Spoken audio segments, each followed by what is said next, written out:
Good morning. मी Manali. News 18 लोकमतमध्ये आपल्या सगळ्यांचं स्वागत. सकाळचे 8 वाजलेत. आपण पाहताय सकाळच्या बातम्या आणि या सगळ्या महत्त्वाच्या घडामोडी या बुलेटिनमध्ये पाहणार आहोत.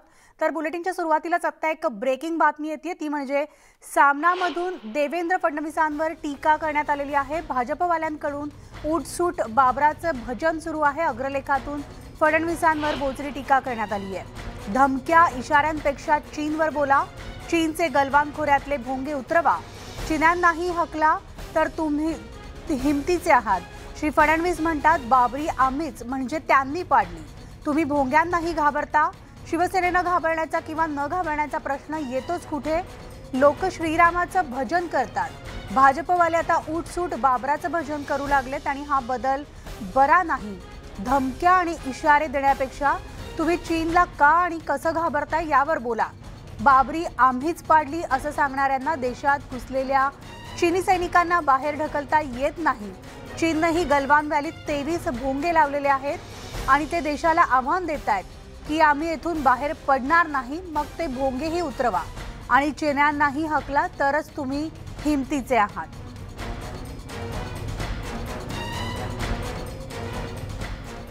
तर नेमकं काय लिहिलंय अग्रलेखामध्ये, सामनामध्ये आपण ग्राफिक्सच्या माध्यमातून एक नजर टाकूयात.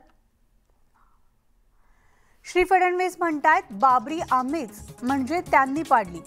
तुम्ही भोंग्यांनाही घाबरता. शिवसेनेनं घाबरण्याचा किंवा न घाबरण्याचा प्रश्न येतोच कुठे. लोक श्रीरामाचं भजन करतात. भाजपवाले आता उठसूट बाबराचं भजन करू लागलेत आणि हा बदल बरा नाहीये. धमक्या आणि इशारे देण्यापेक्षा तुम्ही चीनला का आणि कसं घाबरताय यावर बोला. बाबरी आम्हीच पाडली असं सांगणाऱ्यांना देशात घुसलेल्या चीनी सैनिकांना बाहेर ढकलता येत नाही. चीननं देखील गलवान व्हॅलीत 23 भोंगे लावलेले आहेत व ते देशाला आव्हान देत आहेत की आम्ही इथून बाहेर पडणार नाही. मग ते भोंगेही उतरवा आणि चीनांनाही हकला तरच तुम्ही हिमतीचे. टीका देवेंद्र फडणवीस यांच्यावर सामनातून करण्यात आली आहे.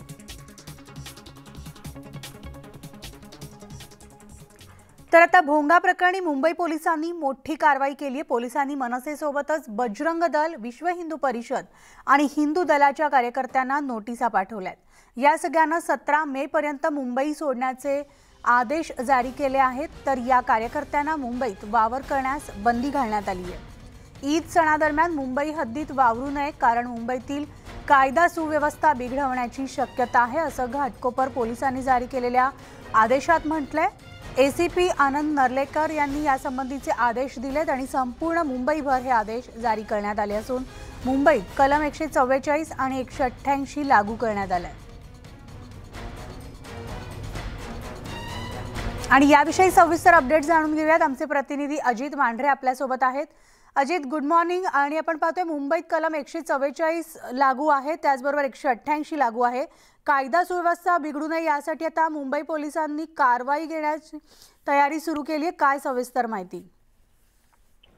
मनाली, खरं तर राज ठाकरे यांच्या सभेनंतर जे मनसैनिक आहेत यांना कलम 149 च्या म्हणजे प्रतिबंधात्मक कारवाईच्या ज्या नोटीस आहेत ते यांना अपेक्षित होतं.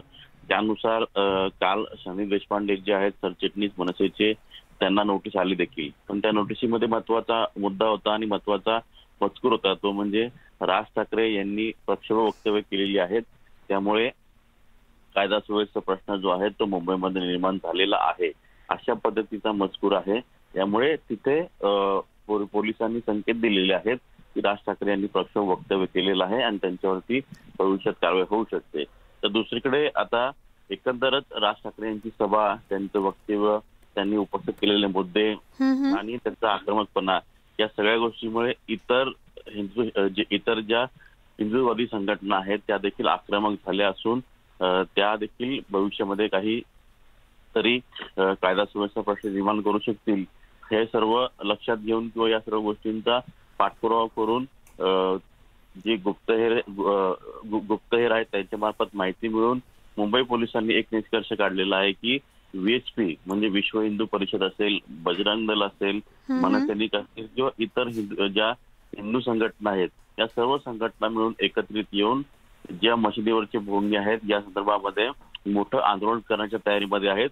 त्याचबरोबर ईदच्या दिवशी अनेक ठिकाणी म्हणजे आजच्या दिवशी अनेक मशिदींच्या समोर हनुमान चालीसा लावली जाईल अशी शक्यता वर्तवली जाते. याच्यामुळे कायदा सुव्यवस्था प्रश्न निर्माण होईल. हे लक्षात घेता फक्त प्रतिबंधात्मक नोटीस नाही तर 2 मे पासून ते 17 मे पर्यंत मुंबईमध्ये तुम्ही राहू शकत नाही अशा पद्धतीच्या नोटिसा ज्या आहेत त्या मनसैनिकांसोबत बजरंग दल, विश्व हिंदू परिषद आणि हिंदू संघटनांच्या अनेक कार्यकर्त्यांना, पदाधिकाऱ्यांना मुंबई पोलिसांनी पाठवलेल्या आहेत. म्हणजे याआधी फक्त तुम्ही असं कुठलं कृत्य केलं तर तुमच्यावरती कलम प्रतिबंधात्मक कारवाईची नोटीस बजावलेली आहे, त्यानुसार कारवाई केली जाईल. पण आता तर थेट जमावबंदी आणि सरकारी आदेश लागू झालेले आहेत. या पार्श्वभूमीवर तुम्ही मुंबईत राहू शकत नाही अशा पद्धतीचे आदेश जे आहेत ते मुंबई पोलिसांनी बजावलेले आहेत. आणि बरोबर आहे. आणि या सगळ्या सविस्तर माहितीसाठी अजित धन्यवाद. तर आपण पाहतोय मुंबई पोलिसांनी तात्काळ मुंबई सोडण्याचे आदेश या कार्यकर्त्यांना दिलेले आहेत, कारण मुंबईमध्ये कलम 144 आणि 188 लागू आहेत. तर राज ठाकरे यांच्या औरंगाबादमधल्या सभेला अनुसरून मुंबई पोलिसांनी आता कारवाई करण्यास सुरुवात करत आहेत.